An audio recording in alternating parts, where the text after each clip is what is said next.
TV를 켜서 위성방송 프로그램을 보고 뉴스를 통해 기상 예보를 확인한다.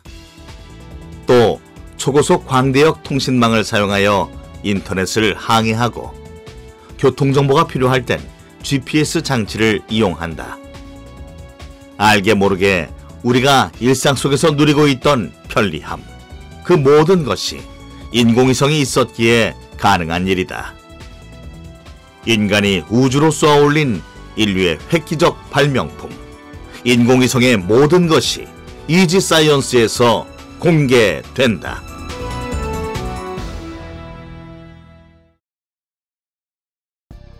인공위성 역사의 시작은 1957년 발사한 구소련의 스푸트니크 1호 위성이다. 스푸트니크 1호는 인류 최초로 92일 동안 지구를 돈 후에 대기권에 돌입해서 소멸됐다. 이에 질세라 미국 또한 극소형 인공위성인 익스플로러 1호를 스푸트니크 1호가 발사된 지 거의 4개월 만인 1958년 1월에 발사했다. 이것이 인공위성 발전사의 시작이다. 인공위성은 지구 주변을 돌면서 방송, 통신, 기상 관측 기능 등을 하는 물체를 말한다. 사람이 우주 공간으로 쏘아올린 별이란 뜻으로 인공위성이라 부른다. 세계 각국이 앞다퉈 인공위성 개발에 나서다 보니 다양한 기록들이 씌어졌다. 1957년 11월 3일에 발사된 스푸트니크 2호는 라이카라는 개를 태우고 우주로 향해 세계 최초로 생물을 실어보낸 유인 위성으로 기록에 남았다. 또 1977년에 발사된 보이저 1호는 기나긴 여정 끝에 2013년 인류 역사상 최초로 태양계를 벗어나 태양권 밖의 별과 별 사이의 우주에 진입하기도 했다. 이러한 인공위성은 일반적으로 지구를 도는 궤도에 따라 맡는 임무가 달라진다. 200km에서 5,500km인 저 궤도는 지구에서 가장 가까운 곳에 위치하고 있기 때문에 지구자원 탐사, 해양 기상 관측용 위성과 군사 목적의 정찰 위성용으로 주로 이용된다. 중궤도는 다른 위성과의 중계 역할용이나 위치 추적 위성용으로 많이 이용되고 있다. 고도 36,000km의 정지 궤도에는 통신위성, 방송위성, 기상위성 등 중요한 기능을 수행하는 위성이 주로 떠 있다. 인공위성은 맡는 역할에 따라 나눠볼 수 있다. 우선 상대편의 정보나 형편을 몰래 알아내기 위해서 사용하는 인공위성인 첩보위성이 있다. 예를 들어 북한에서 미사일을 발사하거나 인공위성을 쏘아 올리는 상황을 이를 통해 알 수 있게 되는 것이다. 그리고 날씨를 알려주는 기상위성이 있다. 뉴스에서 일기예보를 할 때 우리나라를 지나는 구름의 영상을 보여주곤 하는데 이것은 인공위성이 90분 간격으로 사진을 찍어 전송하기 때문이다. 인공위성이 보내온 기상사진은 태풍의 이동 경로, 비의 양, 바람 등 기상 정보를 예측하는 데 중요한 역할을 한다. 우리는 텔레비전을 통해 지구 반대편에서 열리는 스포츠의 중계방송을 보곤 한다. 이렇게 다른 나라의 방송을 볼 수 있게 하는 통신위성은 위성 중계방송과 위성방송을 시청하고 이동통신을 이용할 수 있도록 한다. 그리고 위치를 알려주는 항행위성이 있는데 이는 위치 정보를 담은 전파를 발사해 선박, 비행기, 심지어는 개인까지 현재의 정확한 위치를 알려준다. GPS 위성이라고도 하는 이 위성은 항공기 관제, 지진 감시, 구조 등에 활용되고 있다. 지구에서 7,000광년 떨어진 독수리 성운. 이 경이로운 성운의 모습을 확인할 수 있었던 것은 바로 인공위성이 있었기에 가능했다. 우주를 관측하기 위한 천문위성이 있기 때문인데 이처럼 우주의 변화와 여러 가지 현상들을 관찰하기 위한 위성들을 과학위성이라고 한다. 그렇다면 이런 인공위성의 수명은 얼마나 될까? 저희 항공우주원에서 이제 개발하고 있는 다목적 실용위성 시리즈는 보통 4년에서 5년을 갑니다. 그건 이제 저궤도 위성이라서 그렇고요. 만약에 정지궤도로 올라간다 그러면 정지궤도 위성은 보통 7년에서 10년이 되고 과학위성급은 이제 한 10년 정도 되고 통신위성으로 가서 이제 뭐 지상통신을 한다든지 TV 방송을 한다든지 그럴 경우엔 15년까지도 가고 더 이상 가는 경우도 존재는 하고 있습니다. 저궤도 위성은 정지 궤도 위성보다 비교적 사용 수명이 짧다. 저궤도 위성의 경우 대기와의 마찰과 저항 때문에 수명이 짧은 데 비해 1000km보다 훨씬 높은 고도 36,000km 위에서 지구를 돌고 있는 정지 궤도 위성은 대기와의 마찰이 없어 비교적 수명이 길어진다. 첫 인공위성 발사 이후 59년이 지난 지금 지구 주위를 돌며 다양한 임무를 수행하고 있는 인공위성.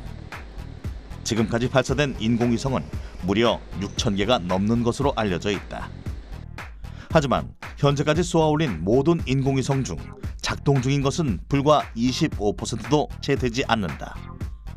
나머지는 수명이 다한 채 공허하게 우주를 돌고 있는 셈인데, 그렇다면 이 많은 인공위성들이 어떻게 서로 부딪히지 않고 지구 주위를 돌 수 있는 걸까? 우리가 이제 드넓은 사막이 있다고 생각을 할 때 사막에 철길을 깔아요. 철길을 깔고 열 때 그 철길이 인공위성이 지나가는 일단 궤도라고 볼 수가 있겠습니다. 그러면 그 넓은 사막에 그 궤도를 한 서너 개 깐다고 해서 그 기체들끼리 부딪힐 확률은 아주 적겠죠. 마찬가지로 이 지구 위의 우주는 굉장히 넓습니다. 따라서 굉장히 많은 위성이 있더라도 그 위성들이 부딪힐 수 있는 확률은 거의 없다고 보는 게 일반적인 상식입니다. 근데 이제 만약에 위성을 굉장히 많이 발사를 하고 우주 쓰레기가 많이 발생이 된다면 아마도 이제 그런 문제들이 존재할 수는 있겠죠. Allumage des étages d'accélération à poudre et décollage. 따라서 현재 운용을 종료한 위성은 25년 이내에 궤도 이탈시킨다는 국제적인 약속이 만들어져 있다. 저궤도 위성의 경우에는 위성을 대기권에 재돌입시켜 완전히 타버리도록 하는 것이 현재로서는 최선이며 유일한 방법이기 때문이다. 실제로 우주에서 두 개의 인공위성이 충돌할 확률은 극히 낮다. 만일 인공위성끼리 단 한 번만 충돌해도 수백 개의 작은 파편으로 우주에 남게 돼 인공위성을 위협하는 또 다른 위험 요소가 될 수 있다. 이에 유럽 우주국은 빠르면 2020년 환경 감시 위성을 통해 직접 제거할 계획을 갖고 있다. 우주 쓰레기에 그물을 던져 제거하는 방법을 우선순위에 두고 있다. 스위스 로잔 연방공과대학의 우주센터 역시 우주 쓰레기 청소 위성인 클린 스페이스 1을 3에서 5년 안에 발사할 계획을 세우고 있다. 우리나라 우주 개발 역사는 미국과 러시아 등 선진국보다 40년가량 늦은 지난 1990년대에야 비로소 시작됐다. 1989년 10월 현 한국항공우주연구원의 전신인 항공우주연구소가 한국기계연구소 부설로 설립됐다.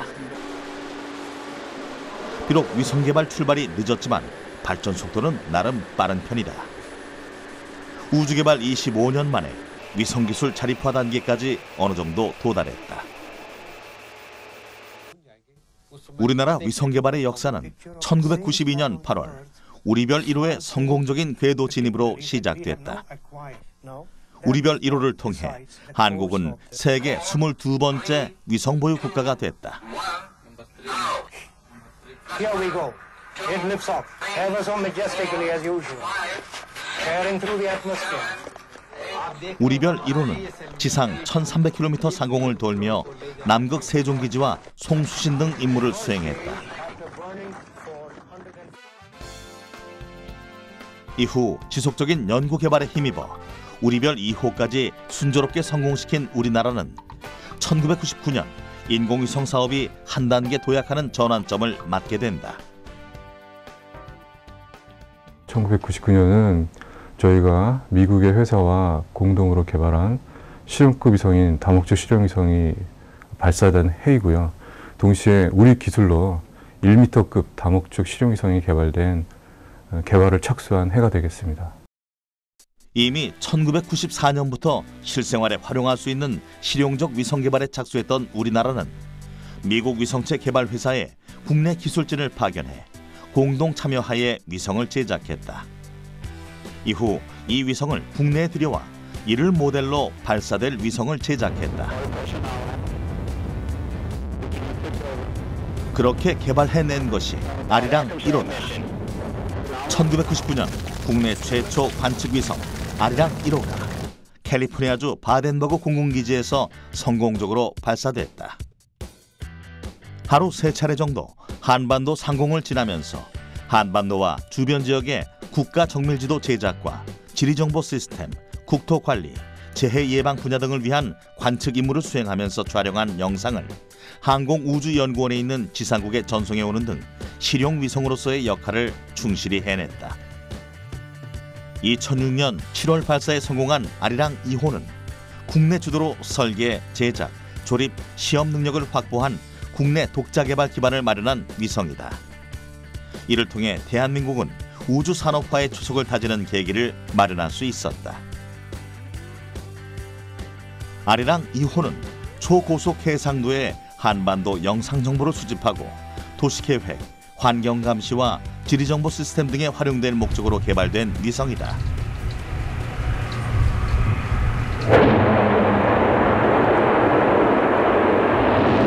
아리랑 2호는 지상 656km에서 680km 상공의 우주 궤도를 하루 14바퀴 반씩 돌았다.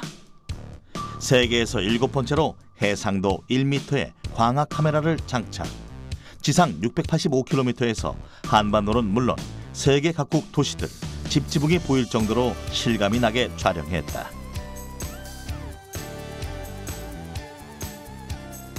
이렇게 2015년 10월 초까지 아리랑 2호가 찍은 영상은 총 252만 장이 넘는다.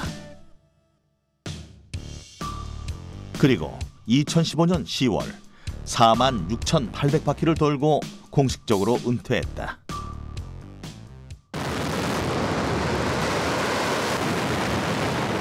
우리나라의 인공위성 개발이 늘 순조롭기만 했던 것은 아니다. 때론 실패의 아픔을 겪기도 했다. 가장 대표적인 사례가 나로호다. 러시아 기술에 우리 기술을 더해 만든 최초의 한국형 발사체라는 의미를 가진 나로호는 발사 후 3분 35초 무렵 분리되어야 할 위성보호 덮개인 페어링이 분리되지 않아 페어링 무게 탓에 제속도가 나지 않았고 궤도 진입에 결국 실패했다. 4초, 3초, 2초, 1초, 발사. 그리고 2010년 6월 2차 나로호 발사 시도.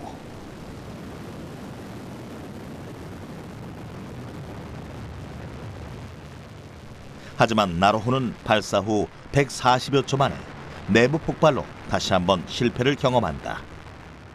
추진 시스템 이상 작동이 그 원인으로 추측되었다.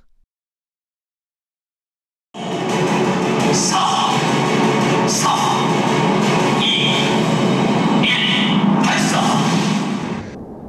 2차 발사 실패로 한국과 러시아는 공동 조사단을 운영해 개선 방안을 마련하고 3차 발사의 성공 확률을 높였다.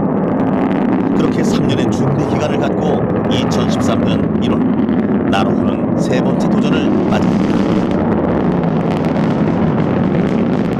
나로호가 성공적으로 발사되면 우리나라는 자국의 영토 내에서 자력으로 인공위성을 쏘아올린 우주클럽의 세계 11번째로 이름을 올릴 수 있는 기회를 얻을 수 있었다. 나로호가 발사되고 1차에 실패했던 페어링도 완벽히 분리되었다. 예정대로 나로호는 무사히 궤도 진입에 성공했다.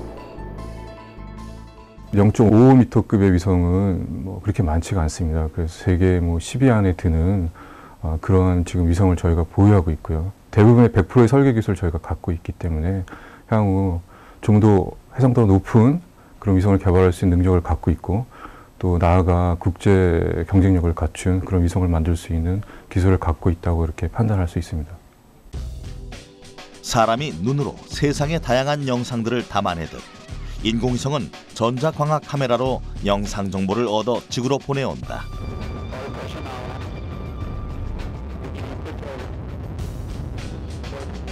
아리랑 2호는 아리랑 1호에 비해 선명도가 무려 40배 이상 향상된 선명한 영상을 보내왔다.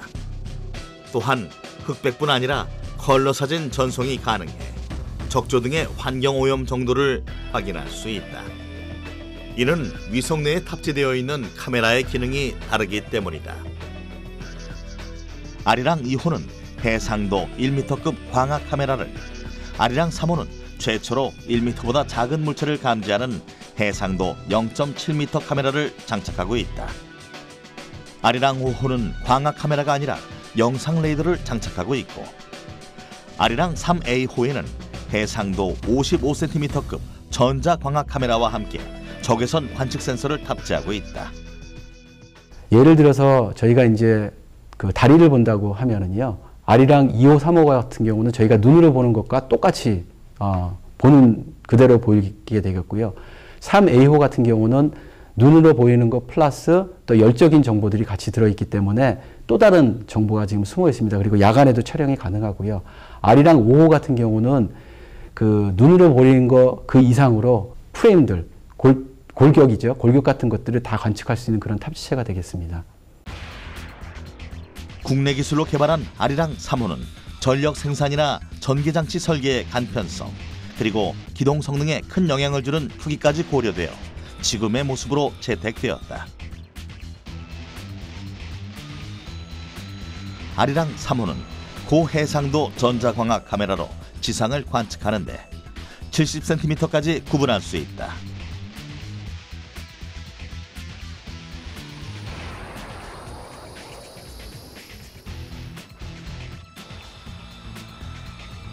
아리랑 5호는 합성 영상 레이더가 실려 있어 구름 낀 날씨에도 지상에 있는 차량보다 작은 가로 세로 1m 물체를 인식할 수 있다. 짙은 구름을 뚫는 마이크로파를 지표면에 쏴서 되돌아온 신호를 측정해 영상을 만들기 때문이다. 이로 인해 구름 낀 날씨는 물론 어두운 밤에도 지상의 물체를 인식할 수 있다.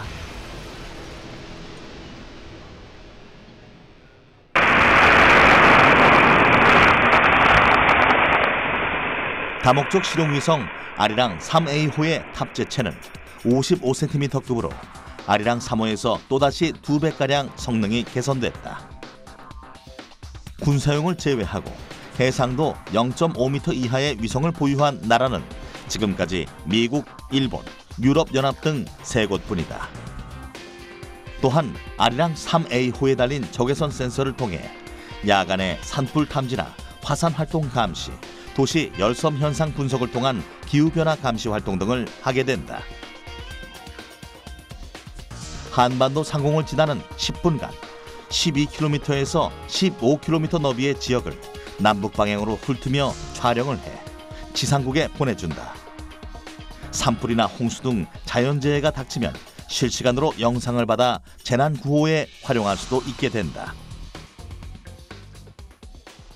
이런 고해상도 지구관측의 장점을 잘 살려서 지상물체 정밀 분석을 하는 용도로 주로 활용됩니다. 이렇듯 기술의 발전에 따라서 고품질의 해상도 성능을 갖는 영상이 만들어지게 되는데요.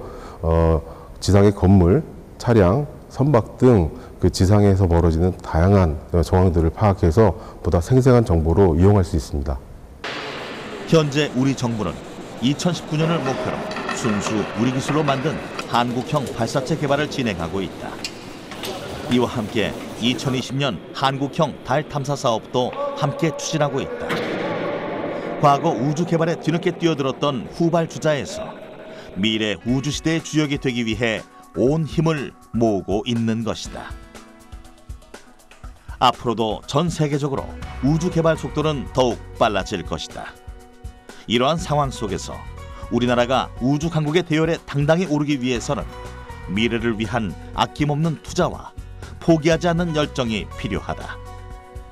끊임없는 노력으로 희망의 기적을 일궈 이제는 지구를 넘어서 우주로 또 그 너머까지도 우리의 꿈을 넓혀갈 수 있길 기대해 본다.